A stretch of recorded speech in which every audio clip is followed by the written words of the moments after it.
வணக்கம் சண்டமா வியூவர்ஸ், நான் உங்கள் கபிலன். நம்ம இன்னைக்கு என்ன ஷார்ட்ஸ் பார்க்க போறோம் அப்படின்னா, வருகிற யூபிஎஸ்சி எக்ஸாம் அண்ட் எஸ்எஸ்சி எக்ஸாம்ஸ்லாம் இதுலேருந்து கொஸ்டின்ஸ் வரும். ஹிஸ்ட்ரியிலேருந்து என்ன அப்படின்னா 1857 ரிவோல்ட், அதில் இந்தியாவை சேர்ந்த லீடர்ஸ்லாம் எந்தெந்த ஏரியாலேருந்து போராடினாங்க, எந்த இயர்னு தெரியணும். ஓகேங்களா? டெல்லியில் யார் லீடராக இருந்தாங்க அப்படின்னா Bahadur Shah 2, 11th May 1857 to 20th September 1858. So இந்த டேட் ரொம்ப முக்கியம். இப்பெல்லாம் லக்னோல Begum Hazrat Mahal 20 May 1857 to 1 March 1858.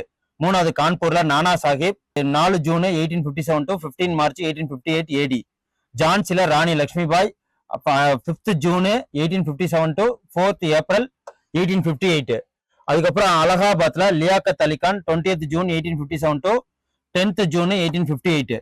பெனாரஸ்ல ஜெனரல் பப்ளிக் அண்ட் ஆர்மி, பீகார்ல குன்வர் சிங், பஞ்சாப்ல ஜெனரல் பப்ளிக் அண்ட் ஆர்மி, பரேலியில பகத்கான் 20 July 1857 to 27 June 1858. இவங்க எல்லாமே நோட் பண்ணி வச்சுக்கங்க, எக்ஸாமுக்கு யூஸ்ஃபுல்லா இருக்கும். நன்றி, வணக்கம்.